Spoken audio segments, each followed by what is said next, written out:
Nous sommes rejoints à l'instant par mon idole, Benoît Perrin, directeur de Contribuables Associés. Ça fait depuis des années qu'on cherche à avoir un peu d'informations sur ce que représente la fraude, notamment la fraude sociale. Et on dit souvent, la fraude sociale, c'est une problématique que la droite veut traiter, et la fraude fiscale, c'est une problématique que la gauche veut traiter. Là, pour la première fois, on a un document officiel, puisqu'en fait, c'est le Haut Conseil de financement de la protection sociale qui donne ce chiffre, 13 milliards. Donc vraiment chiffre officiel. Jusqu'à présent, on était plutôt entre 2 et 7, 8 milliards. Là, pour la première fois, on nous dit que c'est au moins 13 milliards d'euros. 13 milliards d'euros, pour la petite information, c'est quand même quasiment les 3/4 des économies qu'on doit réaliser cette année. Puisque, comme vous le savez, on doit économiser à peu près 100 milliards d'euros sur 5 ans.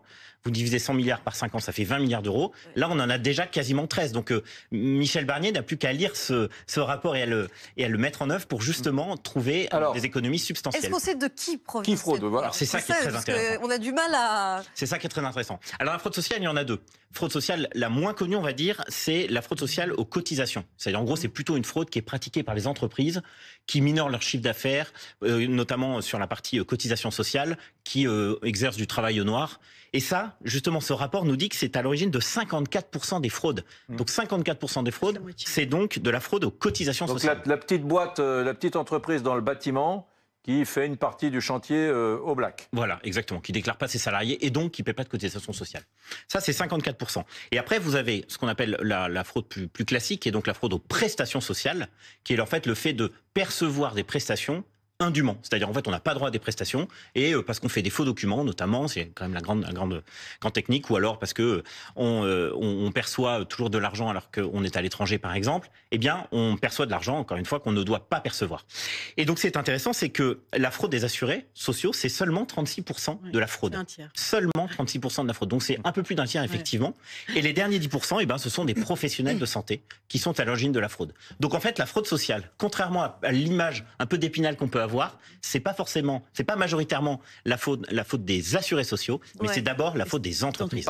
Avez-vous entendu parler à Contribuables Associés de la fraude au centre d'audioprothèse? Alors oui, ça c'est...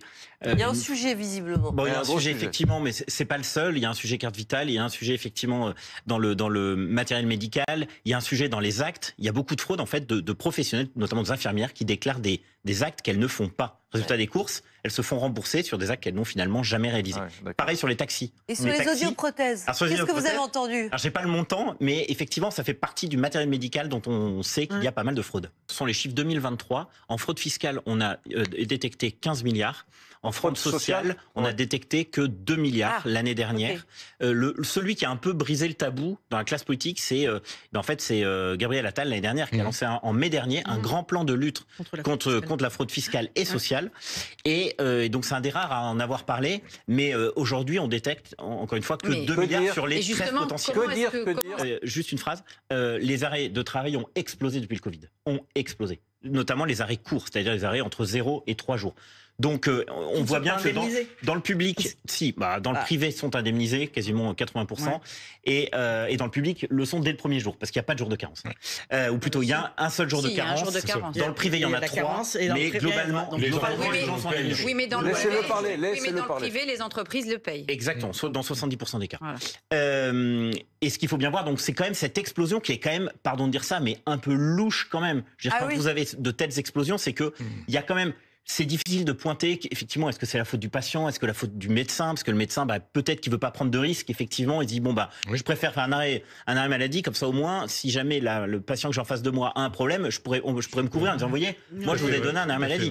Mais en revanche, il faut quand même, je crois, accepter l'idée selon laquelle il y a quand même un abus, à la fois des médecins et des patients, sur ces arrêts maladie, parce que franchement, au-delà du fait que ça coûte très cher, on sait... il suffit de parler à un chef d'entreprise ou à un manager dans une entreprise.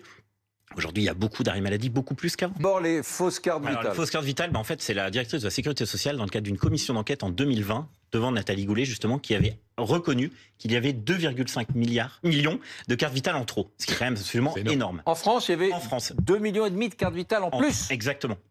Que le nombre de gens qui sont censés en avoir. Donc ça, c'est le premier point. C'est énorme. C'est absolument énorme, effectivement. Deuxième point, sur la fusion, effectivement, entre la carte d'identité et la carte vitale, c'est faisable. Ils l'ont fait d'ailleurs en Belgique. Mais je crois qu'au-delà de ça, le dispositif le plus important, et presque ça relève du bon sens, et pourtant c'est pas fait, c'est un croisement beaucoup plus fort entre l'administration sociale, l'administration fiscale, et puis évidemment les banques.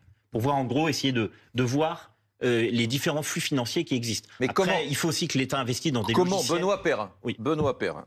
On est dans un pays où on a, par exemple, le taux de recouvrement de l'impôt le plus élevé. C'est-à-dire que en France, c'est un service public qui fonctionne bien. Voilà, c'est-à-dire voilà un service public qui marche bien. Pour récupérer l'impôt, on est les meilleurs du monde. C'est presque le seul.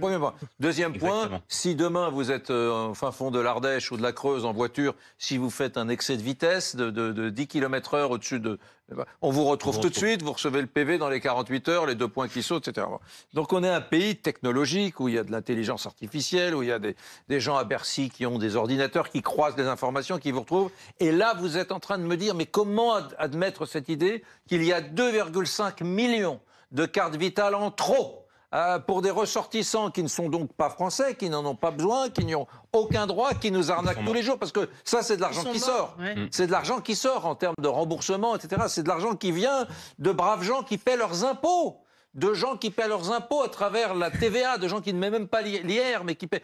Et cet argent est distribué indûment à 2,5 millions de personnes et on découvre ça et on ne fait rien. Et ça dure depuis des années et encore des années. Je n'arrive pas à comprendre. Eh ben, je crois que l'explication, elle est politique. C'est que le fraude sociale, dit par définition, il y a le mot social dedans. Et donc, vous touchez l'intimité des gens, vous touchez la protection des gens.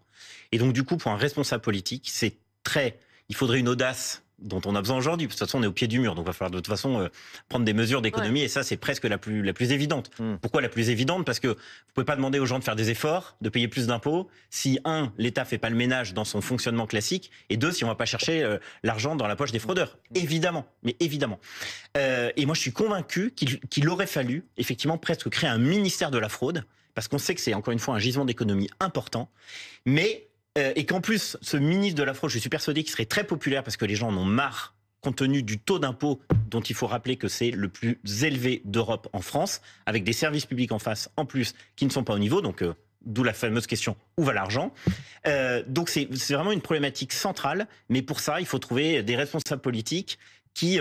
presque tellement au pied du mur qu'ils n'auront pas le choix et qui devront se préoccuper. Et juste sur l'idée de Fred, parce que ça m'intéresse, la fusion carte vitale, carte d'identité, est-ce que vous pensez que ça peut être une première solution ? Oui, parce que d'abord, ça existe effectivement à l'étranger, et deux, il y a un vrai problème d'identification entre effectivement la personne et le prestataire, et le bénéficiaire des prestations. Donc oui, c'est sûr que là aussi, ça relève du bon sens, c'est un investissement de plusieurs millions d'euros. Mais enfin bon, comme tout investissement dans une entreprise, il y a un moment où c'est rentable. Là, compte tenu des sommes, on ne comprend pas effectivement pourquoi l'État ne se lance pas dans ce projet qui coûtera donc encore une fois des millions et qui rapporte des milliards. Oui, mais vous voyez ce qui vient d'être dit, en plus, il n'y a pas un pays au monde qui dépense autant en termes de prestations sociales par rapport à son PIB. La France dépense 33% de son PIB en prestations sociales. Je veux dire, c'est un pays qui est effectivement extrêmement redistributif. Et les retraites, c'est 25% de la dépense publique. Mais vous voyez et l'assurance maladie, c'est quasiment 20% de la dépense publique. Il peut empêcher